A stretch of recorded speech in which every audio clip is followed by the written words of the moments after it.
तो नमस्कार साथियों, बहुत स्वागत है आपका आज के इस वीडियो में। और आज की वीडियो में अपन बात करने वाले हैं मध्य प्रदेश में जलप्रपात कौन कौन से हैं जिनको अपन बोलते हैं वाटरफॉल, लेक्स यानी कि झीलें। और मध्य प्रदेश में कितने अफवाह तंत्र है जो नदियों का रिवर सिस्टम जो अपन कहते हैं, जहाँ जितनी नदियाँ जो मेन नदी होती है उसकी ट्रिब्यूटरी नदी कौन कौन सी होती है, कितने क्षेत्र में वो उनका टोटल जो जल फैला होता है वो सब अपन आज की वीडियो में देखने वाले हैं। तो शुरू करते हैं। सबसे पहले देखते हैं अपन मध्य प्रदेश में जो नदियां हैं उन पर बनने वाले जलप्रपात कौन कौन से, जो वाटरफॉल बनते हैं नदियों पर कौन कौन। सबसे पहले देखते हैं अपन पार्वती नदी पर कौन सा है, सुल्तानगढ़। ये कहाँ मिलेगा आपको, शिवपुर जिले में मिलेगा आपको। नाम याद रखना, सुल्तानगढ़, ये बनता है आपका पार्वती नदी पर। अब जलप्रपात होते क्या, बेसिकली एक समझ लीजिए, जब मान लीजिए चट्टान है कोई और यहाँ से इस तरीके से नदी बहती हुई आ रही, अब एकदम यहाँ से फ्री फॉल जो वाटर गिरता है कुछ ऊंचाई से, उसे कहते हैं अपन क्या, जलप्रपात। जलप्रपात यानी कि वाटरफॉल। ठीक, तो सुल्तानगढ़ी कहाँ पर है, या सुल्तानगढ़ आपका ये मिलेगा पार्वती नदी पर, शिवपुर जिले में। ठीक, इसके अलावा आपका ये है चंबल नदी। चंबल नदी पे इंदौर जिले की सीमा में मिलते हैं आपको दो, चूलिया जलप्रपात, ये राजस्थान में है आपका, और एक है पाताल पानी आपका किस में, तो ये एमपी में आता है पाताल पानी। झाड़ी दहा ये भी चंबल नदी पर है, और शीतला माता ये भी चंबल नदी पर है। तो ये तीन हो गए आपके एमपी में। कौन कौन से, पाताल पानी, झाड़ी दहा और आपका यहाँ पर पाताल पानी, झाड़ी दहा और शीतला माता, ये तीनों किस पे, चंबल नदी पर है। और चूलिया जलप्रपात ये भी चंबल पर, लेकिन ये राजस्थान में बनता है। ठीक, और इसके अलावा देखेंगे अपन तो यहाँ पर आपका खरगोन जिला, खरगोन में बनता है आपका सहस्त्रधारा जलप्रपात जो कि नर्मदा नदी पर है आपका। होशंगाबाद में आएंगे तो यहाँ पर जमुना फॉल, या इसी को बी फॉल भी बोलते हैं। अप्सरा जलप्रपात ये भी इसी में आता है आपका, होशंगाबाद में ही। जबलपुर में देखेंगे तो नर्मदा नदी पर कौन सा बनता है आपका, भेड़ा घाट वाटरफॉल, या इसी को धुआंधार भी कहते हैं। ठीक, तो ये आपका जबलपुर में बनता है। बालाघाट जिले की बात करें, ये बालाघाट है यहाँ पर बनता है आपका गांगुलपारा वाटरफॉल। नाम याद रखना, गांगुलपारा। ये कहाँ बनता है आपका, ये बनेगा आपका बालाघाट में। अमरकंटक की बात करें तो अमरकंटक में यहाँ पर नर्मदा नदी पर बनते हैं लक्ष्मण धारा, दुग्ध धारा, शंभु धारा और कपिल धारा। ठीक, जिन वाटरफॉल्स में पीछे धारा लिखा आ रहा है या जिनमें पीछे धारा बनता है वो कहाँ के हैं आपके, तो ये लगभग सारे अमरकंटक अनूपपुर में बनते हैं नर्मदा नदी पर। ठीक, अब है आपका छतरपुर जिला, यहाँ पर बनते हैं आपके ये आपका रनहे जलप्रपात है, ये केन और खद्दर नदी के जो संगम में लगा वहीं बनता है आपका। ठीक, इसके अलावा गाथा बनता पन्ना में, पांडव ये भी केन नदी पर, ये बनता पन्ना जिले की सीमा के अंदर। ठीक है, आगे बढ़ते हैं। आगे आपका रीवा जिला, रीवा में सबसे इम्पोर्टेंट आपका ये बहुटी वाटरफॉल, ये सेलर नदी पर बनता है आपका। कौन सी नदी, सेलर नदी। और इसकी टोटल जो हाइट है वो कितनी, वो तो 198 मीटर, 198 मीटर ऊंचा ये आपका पूरा जलप्रपात है। ठीक है, अब जब इसकी हाइट 198 मीटर है तो इसका मतलब ये है कि ये एमपी का हाईएस्ट है आपका। ठीक है, मध्य प्रदेश का सबसे ऊंचा जलप्रपात है आपका। कौन सा, बहुटी, 198 मीटर हाइट के साथ सेलर नदी पर बनता है आपका। चचाई जलप्रपात ये बीहड़ नदी पर है। केवटी ये भी बीहड़ नदी पर है आपका। पूर्वा ये तमस नदी पर बनता है आपका। पियावन ये बीहड़ नदी पर, और एक बेलोही भी है आपका। ये सब कौन से ज़िले में बनते हैं आपके, ये सब आते हैं आपके रीवा ज़िले के अंतर्गत ये बनते हैं। सागर की बात करें, सागर बनता है आपका भालकुंड जलप्रपात, ये है बेतवा नदी पर। ठीक, और इसके अलावा आपका एक अमरगढ़ वाटरफॉल है, ये सीहोर में बनता है। ठीक, ये सीहोर ज़िले की सीमा में आता है। तो ये वो मुख्य वाटरफॉल या जलप्रपात है जो मध्य प्रदेश की नदियों द्वारा या उनकी सहायक नदियों द्वारा बनाए जाते हैं। अब देखते हैं अपन अगला, इसमें जो कुछ मुख्य झीलें हैं, जो तालाब हैं मध्य प्रदेश की, उनके बारे में यहाँ पे चर्चा करते हैं अपन। सबसे पहले देखते हैं अपन इंदौर ज़िले में कौन से आते हैं, सिरपुर तालाब है, यशवंत सागर, ये बहुत इम्पोर्टेंट है और इनको अभी शायद सिरपुर तालाब को आपके उसमें वेटलैंड सूची में भी शामिल किया गया है, इसको अपन देख लेंगे। वेटलैंड सूची जो नमभूमि क्षेत्र होते हैं उसमें भी इसको शामिल किया गया है। तो ये लोकेशन क्या है, इंदौर में। धार की बात करें तो यहाँ पर मुंज सागर झील है और कापूर सागर झील है, ठीक है। राजगढ़, ये यहाँ पर मिलती है आपको, कौन सी, राजगढ़ ज़िले के अंदर मिलती है आपकी चिड़ीखो। बेसिकली ये मिलती है आपको नरसिंहगढ़ में मिलेगी, जो क्षेत्र इसी ज़िले के अंतर्गत आता है, वहाँ पर मिलती है आपकी चिड़ीखो, ठीक है। शिवपुरी की बात करें तो सांक सागर झील है, माधव सागर झील है और जादव सागर झील है। तो ये तीनों झीलें कहाँ हैं आपकी, तो शिवपुरी में है। बात की जाए यहाँ पर पन्ना की, तो पन्ना में मिलेगा आपका लोकपाल सागर और धर्म सागर। रीवा में रानी ताल है और गोविंदगढ़ तालाब है। यहाँ पर ये टी फॉर टीकमगढ़ है। यहाँ पर ग्वाल सागर एक झील है, सागर है बेसिक, क्या नाम है इसका, ग्वाल सागर। और कहाँ पर आपका ये, तो टीकमगढ़,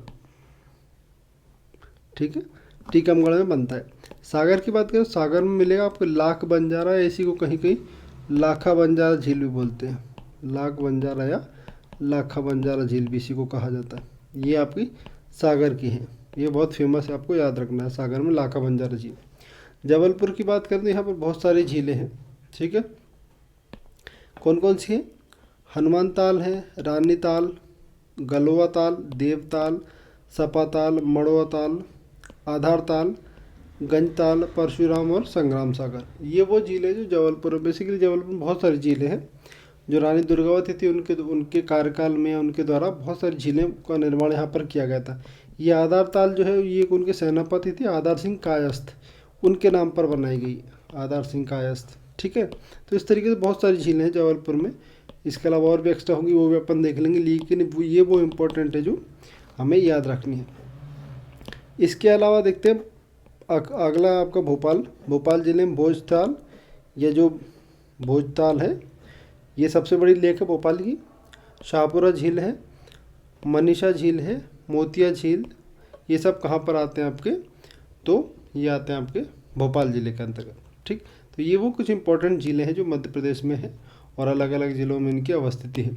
अब आज के आखिरी टॉपिक देखते हैं अपन, मध्य प्रदेश में अपवाह तंत्र जो है, यानी कि नदियों का जो प्रवाह है, टोटल जो लेंथ है नदियों की, उसमें ट्रिब्यूटरी नदी जो आके मिलती है जगह जगह से, उनके द्वारा जो कुल क्षेत्रफल जो कवर किया जाता है जल बहाव का, उसको कहते हैं अपन क्या, अपवाह तंत्र, ठीक।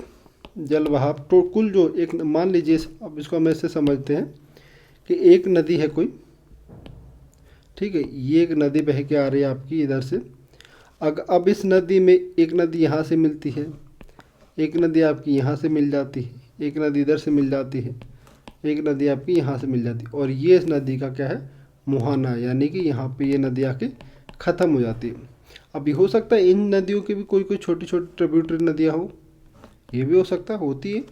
तो अब ये जो नदियाँ हैं, ये जो कंप्लीट एरिया कवर करके चलेंगी, जितने क्षेत्र का ये पानी लेके यहाँ से इस मेन नदी में मिलाते हुए आगे बढ़ेंगी, उसको कहा जाता है क्या, अपवाह तंत्र या अपवाह क्षेत्र, उसी को बोला था अपवाह क्षेत्र। अब ये अपवाह तंत्र मतलब छोटी बड़ी नदियों का एक तरीके से मेल जोल, छोटी नदियाँ इसमें आके मिल गई तो ये इसी नदी तंत्र का हिस्सा बन जाती हैं। और ये जो पूरा क्षेत्र बनता है, ये जो क्षेत्र बनता है, ये क्या बनता है आपका, इसी को कहते हैं आपका अपवाह क्षेत्र, यानी कि इतने क्षेत्र का पानी इन नदियों के द्वारा बहाकर लाया जाता है, इन नदियों के द्वारा इस क्षेत्र की जलापूर्ति होती है, आपको ऐसे समझ सकते हैं आप, ठीक है। अब इसमें देखते हैं अपन कौन कौन से अपवाह तंत्र मध्य प्रदेश में आते हैं, या मध्य प्रदेश की नदियाँ किन अपवाह तंत्र के हिस्से में आती हैं। तो गंगा यमुना जो अपवाह तंत्र है, अब ये देखिए नाम से कैसे, ना तो गंगा एमपी बहती ना ही यमुना एमपी बहती, लेकिन इस अपवाह तंत्र में मध्य प्रदेश कैसे आया, तो वो ऐसे आता है क्योंकि जब यमुना बह के आती है तो उसमें आपकी बेतवा जाके मिल जाती है, हमने देखा है, चंबल भी मिलती है ऊपर से, ठीक है, और भी बहुत सारी नदियाँ जो इसमें मिल जाती हैं। नर्मदा की बात करें या इसका आप गंगा की बात करें तो गंगा नदी में आपकी ये मिलती है, केन मिल जाती है, सोन मिल जाती है। तो ये वो नदियाँ जो सीधे गंगा में जाके मिलती हैं, तो हमने ये भी देखा, इसीलिए ये जो है आपका गंगा यमुना अपवाह तंत्र, ये मध्य प्रदेश के अपवाह तंत्र का एक हिस्सा है। तो ये मध्य प्रदेश का सबसे बड़ा अपवाह तंत्र है और इसका क्षेत्रफल कितना 202070 वर्ग किलोमीटर, यानी कि इतने क्षेत्रफल का हिस्से का पानी या नदियाँ इसके अंतर्गत आती हैं। तो मध्य प्रदेश की कौन कौन सी नदियाँ हैं जो इसमें सम्मिलित है? तो चंबल, बेतवा, सिंध, आपकी दशान, क्षिप्रा, टोंस, सोन, केन और काली सिंध। मतलब ये जो सारी नदियाँ ये किस में जाके मिलती है? एक तरीके से अगर हम इसको समझे तो गंगा या फिर यमुना में। तो ये उस क्षेत्र में बहती हुई जाती है और आके कहाँ मिल जाती है? इन दो नदियों में मिल जाती हैं। तो ये इसी के अंतर्गत आएगी, कौन से? गंगा यमुना अपवाह तंत्र में। अगली देखते हैं तो नर्मदा अपवाह तंत्र। अब नर्मदा हमें पता है अधिकतर इसका हिस्सा कहाँ बहता है आपका? तो नर्मदा का अधिकतर हिस्सा बहता है एमपी में, है ना। तो अधिकतर नदियाँ इसकी होंगी वो भी एमपी की होंगी, ये भी ठीक है। अब देखते हैं इसको, जैसे नर्मदा ऐसे बह के आती है आपकी, ये अनूपपुर अमरकंटक से लेकर आपका अलीराजपुर आखिरी जिला है एमपी का, और उसके बाद में ये खंबात की खाड़ी में गिर जाती। इतनी स्टोरी हमें क्लियर है खंबात की खाड़ी में, ठीक। अब इसकी जो सहायक नदियाँ बनेंगी, जो भी सहायक नदियाँ इसमें जुड़ती है, टोटल 41 ये भी अपन ने देखा था। तो उन नदियों का जो क्षेत्र कवर करता है, जो जल क्षेत्र कवर करती है वो नदियाँ, उसी को कहेंगे हम नर्मदा नदी का अपवाह तंत्र, ठीक। एरिया कितना है? तो 98796 स्क्वायर किलोमीटर, ये इसका टोटल एरिया है। जब हम ये बात कर रहे हैं कि ये तो इसका टोटल एरिया हो गया, लेकिन इसके जो एमपी में एरिया है वो कितना है? तो एमपी में बहती है अपवाह तंत्र इसका 85,149 वर्ग किलोमीटर, ये आप देख सकते हैं, ठीक है। उपनदियाँ कौन कौन सी? जो अपना पानी या अपना जल ला के नर्मदा में मिलाती हैं, तवा हो गए, बारना, मान, बरगी और छोटी तवा, ठीक है। ये इसी, अब अगर क्वेश्चन ऐसे आएगा कि मान लीजिए कि मान नदी बताइए किस अपवाह तंत्र के अंतर्गत आती है, 4 ऑप्शन दे देंगे आपको उसमें, तो आपको बताना हो कौन से अपवाह तंत्र में आती है। तो ये आती है आपकी नर्मदा अपवाह तंत्र के अंतर्गत आती है आपकी कौन सी नदी? मान नदी, है ना। चलिए अब देखते हैं आगे इसी में, इसमें आगे है आपके लिए कौन सा? ताप्ती अपवाह तंत्र। अब सेम वही स्टोरी है, कौन कौन सी नदियाँ इसमें मिलती हैं, जल कहाँ से लाती हैं, वो सब चीज़ें सेम ही हैं। कुल जो इसका अपवाह तंत्र है वो है 65,147 वर्ग किलोमीटर। ये तो इसका टोटल हो गया, टोटल। यहाँ पर बात अपन करेंगे एमपी की, क्योंकि ये डेटा अपने लिए इंपॉर्टेंट है, ये पूछा भी जा सकता है। एमपी में बहती है कितनी, या इसका अपवाह तंत्र का हिस्सा कितना है? तो 9,804 वर्ग किलोमीटर। इतने क्षेत्र की नदियाँ, उनकी उपनदियों का पानी इस नदी में आता है। आपको इस तरीके से बेसिक याद रख ली, उपनदियाँ बोरी नदी, गिरना और अमरावती। आगे देखें माही नदी। माही नदी का जो अपवाह तंत्र है वो 3,86,000, ये आपका इतना इसका एरिया है। 38,000, सॉरी 3 लाख नहीं, ये है 38,699 वर्ग किलोमीटर, ठीक। 38,000 में से एमपी में बहती है सिर्फ कितनी?